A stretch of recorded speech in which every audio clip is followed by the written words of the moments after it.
भुनक्तु सह वीर्यं करवावहै तेजस्विनावधीतमस्तु मा विद्विषावहै। Good morning friends. आज आपणे प्रेमानंद विद्या मंदिर जूनागढ़ ज्वलन रिजल्ट विषे तमे बधाए सांभळेलुं ज छे। आपणा फर्स्ट रेंकर स्टूडंट्स ने 99.68 पीआर आव्या छे। याद राखजो मित्रों, 99.68 पीआर ए पण जूनागढ़ जिल्लानो आखा गुजरातनी अंदर आवेला नबळा परिणामोनी वच्चे पण आपणी प्रेमानंद विद्या मंदिर जूनागढ़नी जे परंपरा हती उच्चतम शिक्षणनी साथे साथे ज्वलन परिणाम आपवानी ए आपणे पुनः जाळवी राखी छे। ए बदल फर्स्ट रेंकर स्टूडंट्स ने अभिनंदन पाठवीए छीए। ए उपरांत एनी पाछळ रहेला दरेके दरेक शिक्षक मित्रों द्वारा करवामां आवेली जे पण मेहनत हती અને સ્ટુડન્ટ્સની મહેનત હતી, આના સહિયારા પ્રયાસ દ્વારા જ્વલન સફળતા આપણને પ્રાપ્ત થઈ છે। તો આવી સફળતાના શિખરો તમે બધા પણ સર કરો એવી શુભેચ્છા સાથે આપણે જે નોન વર્બલ ટુ વર્બલ ડિસ્ક્રિપ્શનનો પોઈન્ટ ભણી રહ્યા હતા, તો એની અંદરની જે ટાઈપ્સ ઓફ ઇન્ફોર્મેશન હતી કે ટેબલ ઇન્ફોર્મેશન, ટ્રીઝ ડાયાગ્રામ અને કઈ હતી મિત્રો યાદ આવે છે? Yes, graphical information. આપણે એ 3 પોઈન્ટ્સ ભણ્યા છીએ। હવે એ કડીની અંદર આગળ વધતા આપણે જોશું પાઈ ચાર્ટ। યાદ આવ્યું? પાઈ ચાર્ટ આવે છે? આવ્યું? યસ, કે મેં તમને કહ્યું હતું કે પાઈ મીન્સ એ એક એકમ તરીકે પણ લેવાય છે મેથ્સની અંદર। જ્યારે અહીંયા એનો અર્થ કરવાનો છે કેન્દ્રીયતાત્મક, જે કેન્દ્ર સ્થાને રહેલી વસ્તુ છે એને આધારે આસપાસ રહેલી વસ્તુઓ હોય એનું વર્ણન કરવાનું છે। ટૂંકું ટચ, કંઈ અઘરું છે નહીં, સાવ સહેલું છે। અને એના વિશે આપણે ભણીએ તો આપણને એવું ટાઇટલ આપેલું છે કે study the following pie chart, કે નીચે આપેલા પાઈ ચાર્ટ છે એનો અભ્યાસ કરો। Giving information about how birds build nest, એની અંદર માહિતી આપવામાં આવી છે કે પક્ષીઓ પોતાનો માળો કેવી રીતે બનાવે છે। અને હાઉ ધે હેચ એગ્સ, અને તે કેવી રીતે પોતાના ઈંડાઓને સેવે છે। રાઇટ અબાઉટ 80 વર્ડ્સ બેઝ ધેમ, તેમને આધારે આપણે 80 શબ્દમાં આપણું લખાણ લખવાનું છે। મિત્રો અહીંયા 2 પાઈ ચાર્ટ આપ્યા છે, તો આપણે 2 પેરેગ્રાફિકલ રાઇટિંગ કરશું। જો માનો કે 1 પાઈ ચાર્ટ આપ્યો હોત તો 1 પેરેગ્રાફમાં આપણે આખું ડિસ્ક્રિપ્શન લખવાના હતા। there is nothing to worried about the 2 pie chart or 1 pie chart. If given the 1 pie chart means we have to describe it in 1 paragraph. If the given the 2 pie chart, it means we have to describe them in 2 paragraph. That's all. ચાલો આગળ જોઈએ તો અહીંયા પહેલું પાઈ chart મેં પહેલા જ વાત કરી એમ, પાઈ એટલે કેન્દ્રિતાત્મક, કે જે કેન્દ્ર સ્થાને રહી અને સમગ્ર વસ્તુઓનું સંચાલન કરતું હોય છે, એક ધરી સમાન છે। ફોર એક્ઝામ્પલ કહીએ તો આપણા પરિવારની આર્થિક ધરી હોય તો ઇટ્સ આર ફાધર્સ, આપણા પિતાશ્રી છે। એવી જ રીતે આ પાઈ ચાર્ટની જે મેન ધરી છે એટલે કે સેન્ટર છે એ હતું બિલ્ડિંગ નેસ્ટ, એટલે કે માળો બનાવવાને અનુલક્ષીને બધી વાતો થતી હોય। Everything talk according to the how to build their nest. અને સેકન્ડ પાઈ ચાર્ટ આપેલું છે, એની centre information is hatching the eggs, how hatching the eggs, કેવી રીતે ઈંડાઓને સેવવામાં આવે છે। તો અહીંયા આપણે બંને પાઈ ચાર્ટને પહેલા સમજી લઈએ અને ત્યારબાદ તેનું વ્યવસ્થિત રીતે પૃથ્થકરણ કરી અને ડિસ્ક્રિપ્શન કરીએ। તો સૌપ્રથમ જોઈએ બિલ્ડિંગ નેટ્સ, ખ્યાલ આવી ગયો શું કીધું મેં? બિલ્ડિંગ નેટ્સ મીન્સ માળો બાંધવો. Very good. Choosing the place, પેલા તો કોઈ પણ પક્ષી છે એ માળો બાંધવું હોય તો શું કરે? સીધે સીધું અહીંયા તહીંયા માળો બાંધતા નથી. એ શું કરશે? પોતાની એક જગ્યા પસંદ કરે છે. શા માટે જગ્યા પસંદ કરવી પડે? ખ્યાલ છે ને? હા, સરસ ખ્યાલ આવે છે. ન આવતો હોય તો સમજી લઈએ કે પોતાના યંગ વન્સ એટલે કે પોતાના બચ્ચાની, પોતાના એગ્સની સુરક્ષા કરી શકે, પ્રોટેક્ટ ધેમ થઈ શકે એટલા માટે ચૂઝિંગ ધ પ્લેસ. ઘણા પક્ષીઓ છે ઝાડની બહુ ઉપરની ડાળ ઉપર, last branch of the tree, ત્યાં માળો બાંધે છે, જેથી કરી અને બીજા પક્ષીઓ કે બીજા પરભક્ષીઓ આવી અને એના એગ્સ કે યંગ વન્સને ખાઈ ન શકે અથવા તો harm not them.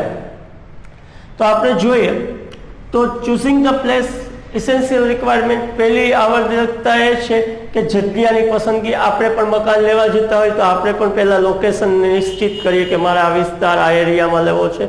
That's way. ત્યારબાદ સાઇઝ એન્ડ પોઝિશન, પોતાના માળાની કદ અને જે સ્થાન છે એ સુનિશ્ચિત કરે છે કે મારે કેટલા પ્રમાણમાં માળો બાંધવો છે, કેવડો બાંધવો. સિમિલર અસ કે how we have two requirement of house, 2 floors, 1 floor, duplex, triplex, that's where. After that, collect the material. માળો બાંધવો છે તો એના માટે જરૂરી સંસાધનોને સંગ્રહિત કરવા પડે. એમને તો માળો નહીં બંધે ને મિત્રો. ચાલો આગળ જોઈએ તો some birds have a art of weaving. ઘણા પક્ષીઓ પાસે અદ્ભુત કલા શક્તિ રહેલી છે. સુગરીના માળા વિશે આપણે બધાએ સાંભળેલું છે કે એના માળાનો જો આડો છેદ લેવામાં આવે તો તમે રીસરની એની અંદર પાર્ટ્સ જોઈ શકો છો. કેવા પાર્ટ્સ હોય છે? Same as us kitchen, drawing room, a bedroom, hall, that's way. And finish touch, છેલ્લે એ પોતે ફિનિશિંગ ટચ આપે છે પોતાનું. એ ક્યાંય પણ સરખું કરવાનું બાકી રહી ગયું હોય આખા માળાને ફરીથી એકવાર સંપૂર્ણ રીતે ચકાસે છે. જેમ તમે બધા તમારું પેપર પૂર્ણ થયા બાદ ફરીથી આખું પેપર એકવાર રીડ કરો છો કે કંઈ પણ જગ્યાએ મારે લખવાનું બાકી તો નથી રહી ગયું ને, અને રહી ગયું હોય તો પુનઃ લખીએ છીએ. આવી જ રીતે અહીંયા પક્ષીઓ પોતાના માળામાં ફિનિશિંગ ટચ આપે છે કે ક્યાંય પણ જગ્યાએ બાકી રહી ગયું હોય તો એને ફિનિશ કરે છે, કમ્પ્લીટ કરે છે. તો આ વાત થઈ building the nets. After the building the nets મેં તમને પહેલાં જ કહ્યું તે મુજબ કે અહીંયા 2 પાઈ ચાર્ટ આપ્યા છે તો આપણે 2 પેરેગ્રાફમાં લખીએ છીએ. 1 પાઈ ચાર્ટ આપ્યો હોય તો આપણે બધી માહિતી કેમાં લખવાની છે? 1 પેરેગ્રાફમાં. તમને એમ થશે કે અહીંયા ક્રમાનુસાર કેમ નથી આપ્યું? તો ઘણી વખત અહીંયા ક્રમાનુસાર અંદરની માહિતીઓ આપવામાં આવતી નથી. We have to arrange the all information logically with order, means ordering. એટલે કે ક્રમાનુસાર આપણે બધી માહિતીને તાર્કિક રીતે ગોઠવવી પડે છે. પહેલા એમનો વિચારી લેવાય કે ફિનિશ ટચ આપે ને પછી માળાનો મટીરિયલ ગોતે. તે તાર્કિક રીતે યોગ્ય વાત નથી થઈ. આપણે એવું તો નથી કરતા ને કે જમવા બેસીએ તો પહેલા આખું શાક ખાઈ જાય, પછી નકરી રોટલી ખાઈએ અને પછી નકરી છાશ પાણી પીને ઊભા થઈ જાય. એવી રીતે જ નથી જમતા. દરેકનો એક સિક્વન્સ હોય છે તો એ સિક્વન્સ આપણે લોજિકલી એરેન્જ કરવી પડશે. ત્યારબાદ સેકન્ડ, હેચિંગ ધ એગ્સ, ઈંડાઓને સેવવું. તો ઈંડાઓને ક્યારે સેવી શકે? કે જ્યારે ફિમેલ બર્ડ્સ ઈંડાને પુટ કરે, મૂકે છે. લે કરે એટલે કે મૂકવું. લેઇંગ એગ્સ, તો પહેલું કામ ફિમેલ બર્ડ્સનું હોય છે, એ લેઇંગ ધ એગ્સ કરશે, ઈંડાઓને મૂકશે. ત્યારબાદ ઈંડાઓ માળામાં આવી જાય તો પરભક્ષીઓથી એની રક્ષા કરવી પડે. એ ઉપરાંત એ એગ્સની પાસે female birds always sit down or over the sit down, This way he can't go outside for the food. So this duty will be performed by male birds. So male birds' duty is protect their eggs and female birds and arranging the food. કે ત્યારે પુરુષ પ્રાધાન્ય પક્ષીની એ જવાબદારી આવે છે કે પોતાના માળાની અંદર રહેલા ઈંડાઓની અને માદા પક્ષીની રક્ષણ કરવું, એ ઉપરાંત એની જરૂરિયાત મુજબનો ખોરાક એમને પૂરો પાડવો. તો આગળ જોઈએ આપણે બોન્ડિંગ ઓવર એગ્સ, કે ઈંડાઓ ઉપર થોડા મહિના સુધી, થોડા દિવસો સુધી માદા પક્ષી બેસી અને પોતાના શરીરની ગરમી દ્વારા એને સેવે છે, મીન્સ હેચિંગ કરે છે. અને ઈંડાઓનો એક નિશ્ચિત સમય હોય છે સેવવાનો, એ પૂર્ણ થતાની સાથે જ શું થાય છે? યસ, શું થશે? એ ઈંડામાંથી યંગ વન્સ એટલે કે યંગ બર્ડ્સ છે એ કમ આઉટ થશે, બારોબાર આવશે. તો અહીંયા આપણું આટલું વર્ણન લખશું તો આપણું A to Z પૂર્ણ થશે. ફરીથી એકવાર આપણે એને ડિસ્ક્રિપ્ટિવલી જોઈએ કઈ રીતે લખાશે એ વાત કરીએ. તો આપણે પહેલા કહેશું કે here is given pi chart, કે અહીંયા પાઈ ચાર્ટ આપેલો છે. શોઈંગ ઇન્ફોર્મેશન, એ શું કરે છે? માહિતી દર્શાવે છે. ભાઈ પાઈ ચાર્ટ છે તો ચાર્ટ છે તે કંઈક તો દર્શાવતું હશે ને, એમને તો નહીં આપી દીધો હોય કે સર્કલ સર્કલ કરીને મૂકી દો. તો એ શું દર્શાવે છે? ઇન્ફોર્મેશન. શેની ઇન્ફોર્મેશન બતાવે છે મિત્રો? તો આપણને અહીંયા જ કહી દેવામાં આવ્યું છે about how birds build nest and how they hatch eggs. તો આપણે એ જ લાઈનનો ઉપયોગ આપણા લખાણની અંદર પણ કરવાના છીએ. About how birds build their nest and how they hatch there eggs. કે અહીંયા પાયચાર્ટ આપ્યો છે, એ પાયચાર્ટ માહિતી દર્શાવે છે કેના વિશે? કે પક્ષી કેવી રીતે પોતાનો માળો બાંધે છે અને પોતાના ઈંડાઓને સેવે છે. ફર્સ્ટ ઓફ ઓલ, સૌ પ્રથમ વાર birds choose the place four building there nest. પહેલું જ essential requirement of building the nest, સૌ પ્રથમ મૂળભૂત જે વસ્તુ છે એ કે પક્ષી પોતાના માળાની જગ્યા પસંદગી કરે છે. They take decision about their nest size and position. અને ત્યારબાદ એ નિર્ણય લે છે. કેના વિશે નિર્ણય લે છે?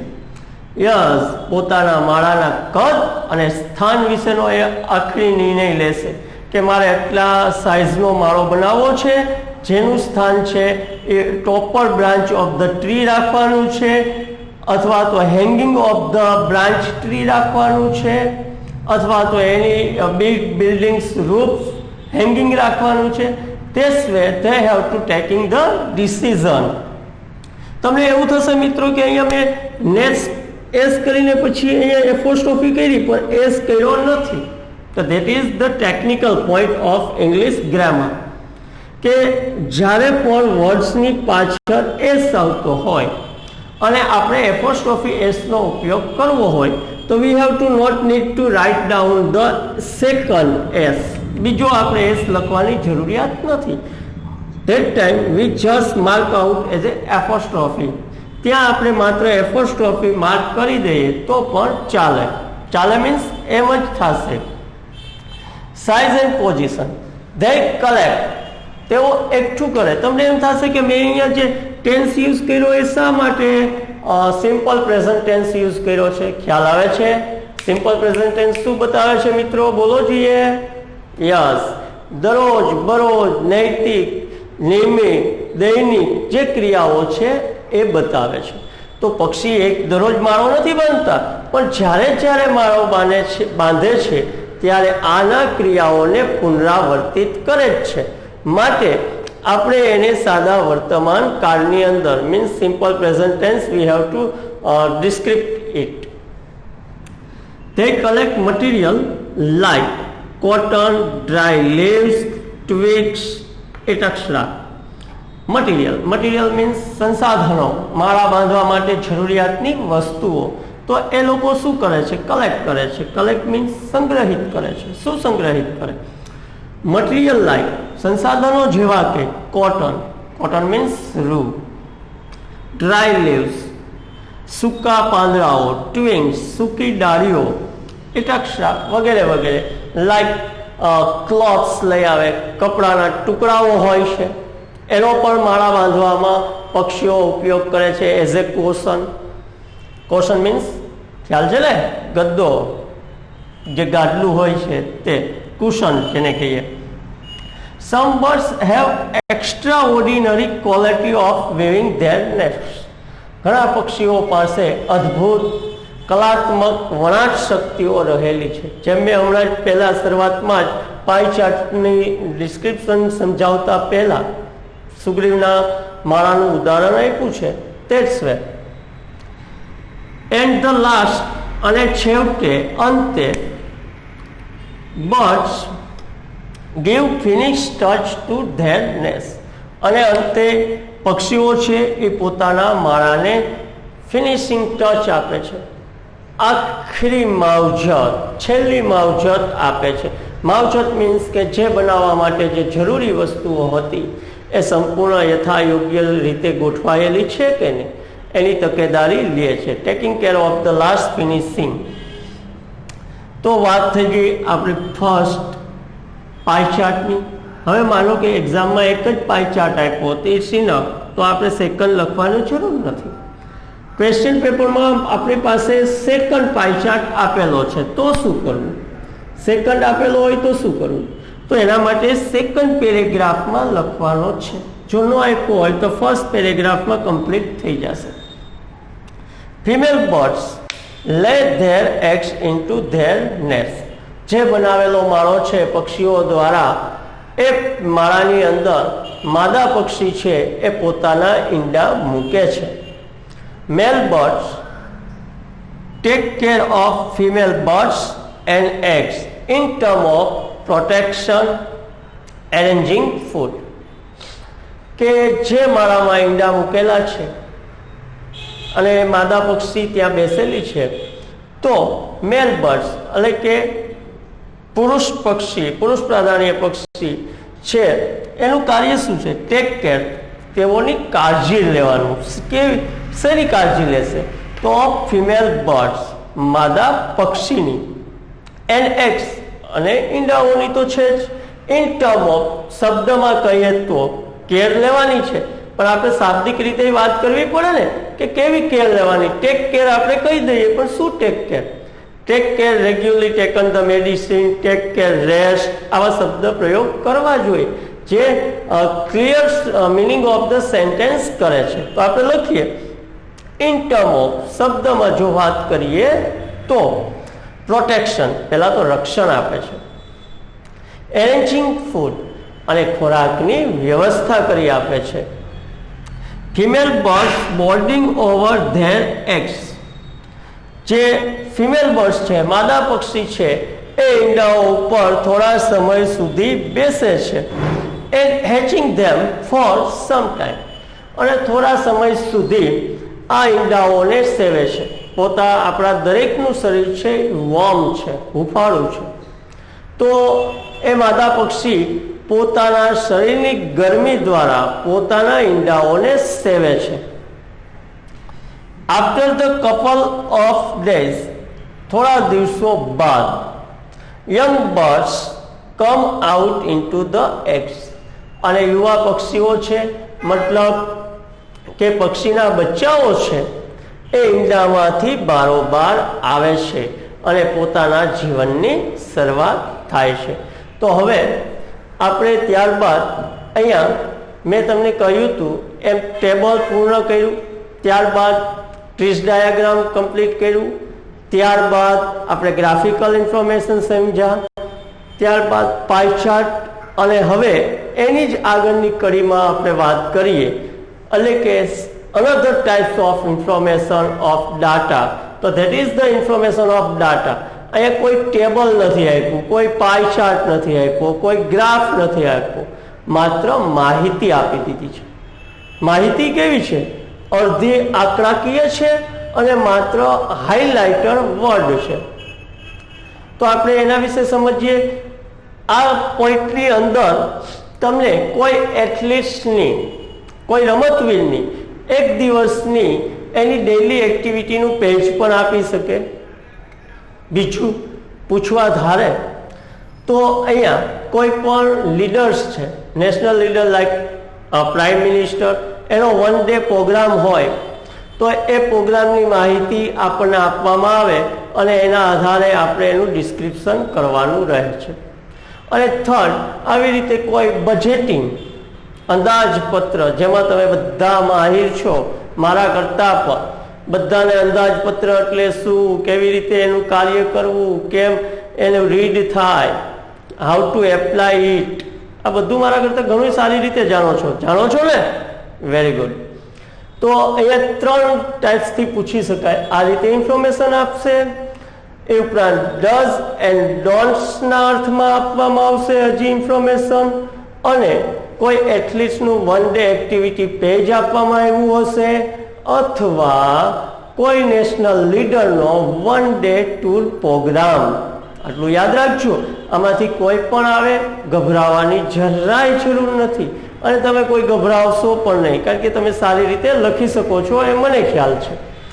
તો આપણે આમાં શું કરવાનું મિત્રો? તો પહેલાં તો આપણે જે ક્વેશ્ચન આપ્યો છે એને સરખી રીતે, સારી રીતે વાંચી અને સમજીએ. First of all we have to clearly reading the whole question and try to understand properly.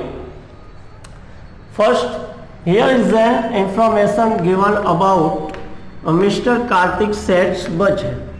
કે અહીંયા માહિતી તમને આપવામાં આવી છે મિસ્ટર કાર્તિક શેઠના અંદાજપત્ર. જે અંદાજપત્ર છે એ ફોર ધ મંથ ઓફ જાન્યુઆરી 2019, કે જાન્યુઆરી 2019ના સંદર્ભમાં આપેલી છે. And study it carefully and write about 80 words based on it. અને ધ્યાનપૂર્વક એને વાંચી અને 80 શબ્દની અંદર તેને આધારે લખાણ લખવાનું છે. તો અહીંયા પૂછે ઇન્કમ એટલે કે આવક, તો 8000 રૂપીસ સેલરી પર મંથ, દર મહિનાની એની નિશ્ચિત આવક છે 8000 રૂપિયા. 1500 પાર્ટ ટાઈમ જોબ, તે કમાય છે 1500 રૂપિયા પાર્ટ ટાઈમ જોબમાંથી. તો ટોટલ ઇન્કમ પર મંથ એમની કેટલી થાય છે? 9500. તો ઇન્કમ હોય તો સામે ખર્ચા પણ હશે, આવક હોય તો ખર્ચા હોય, જમા હોય તો ઉધાર હોય.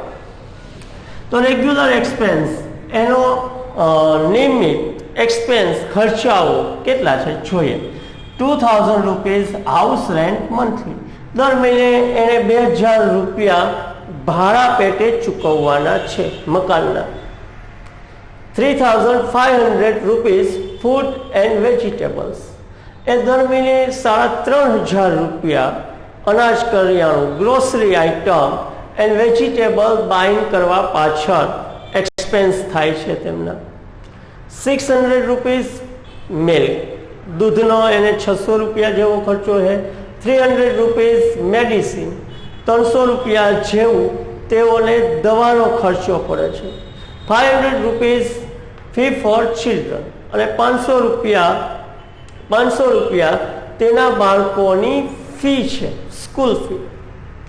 400 rupees electricity bill plus phone bill, બંને બિલ ભેગા થાય અને 400 રૂપિયા જેવી રકમ એમને ચૂકવવાની રહે છે.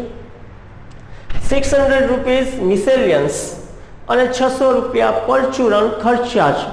કોઈ અચાનક મહેમાન આવી ગયા તો એમની મહેમાન ગતિ કરવા માટે સ્વીટ લાવવી પડે, ટ્રાવેલિંગ કરવું પડે અચાનક. આવા મિસેલિયન્સ જે નાના નાના ખર્ચાઓ છે, જેને આપણે પરચુરણ ખર્ચાઓ કરીએ, એ એના 600 રૂપીસ છે. તો 7900 ટોટલ એક્સપેન્સ છે.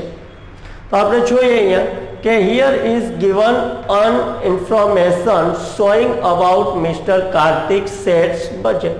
ઉપરથી જ આપણને લાઈન મળે છે, એ જ લાઇન્સનો આપણે ઉપયોગ કર્યો છે. તો આપણે શું કીધું કે હિયર ઇઝ ગિવન, અહીંયા આપેલું છે. શું આપેલું છે મિત્રો? અન ઇન્ફોર્મેશન, એક માહિતી આપેલી છે. Showing about mister Kartik Sheth's budget, તે શું દર્શાવે છે? રાઈટ, શ્રીમાન કાર્તિક શેઠના અંદાજપત્રને જે જાન્યુઆરી 2019નું રહેલું છે. હી અર્ન્સ, તે કમાય છે. અહીં સિમ્પલ ટેન્સનો યુઝ કર્યો છે. દર મહિને એની ઇન્કમ છે, એક મહિના પછી ઇન્કમ બંધ નથી થઈ જતી. કોઈ કારણોસર બંધ થાય તો પણ એક ચાલુ જ રહે છે એવું આપણે ધારણા કરવાની છે. કારણ કે માંદા પડશે તો પણ એની સેલરી એને મળે છે એવી ધારણા કરી અને દર મહિનાની અર્નિંગ ઇન્કમ છે, માટે એને સિમ્પલ પ્રેઝન્ટ ટેન્સમાં આપણે ડિસ્ક્રિપ્ટિવ કરીએ છીએ. 80,000 rupees as salary per month, તેમને 8,000 રૂપિયા સેલરી સ્વરૂપે દર મહિને પ્રાપ્ત થાય છે. અને 1,500 rupees for part time job, અને 1,500 અર્ન્સ કરે છે એ શેમાંથી કરે છે? પાર્ટ ટાઈમ જોબમાંથી. ત્યારબાદ આપણે આગળ જોઈએ કે એની ટોટલ ઇન્કમ તો કેટલી થઈ ગઈ? 9,500. તો આપણે એનો ઉલ્લેખ કરીએ ધીસ વે, આ રીતે. કઈ રીતે? કે ભાઈ એક તો એની મંથલી ઇન્કમ અને એની પાર્ટ ટાઈમ જોબની ઇન્કમ, બંને ઇન્કમ ભેગી થાય અને એ રીતે હી અર્ન્સ 9,500 રૂપીઝ પર મંથ. આ રીતે એ 9,500 રૂપિયા દર મહિને કમાવે છે, એની આવક થાય છે. Now let's see his regular expenses. ચાલો હવે આપણે તેના જે રેગ્યુલર નિયમિત ખર્ચાઓ છે એ ખર્ચાઓની વાત કરીએ, જોઈએ. તો આપણે એનો જે રેગ્યુલર એક્સપેન્સીસ છે, લાઈક જેવા કે કેવા છે કે 2,000 rupees four monthly house rent. તેને દર મહિને 2,000 રૂપિયા હાઉસ રેન્ટના, દર મહિને એને હાઉસ રેન્ટના પૈસા ચૂકવવા પડે છે. He paid 3,500 rupees for buying food and vegetables.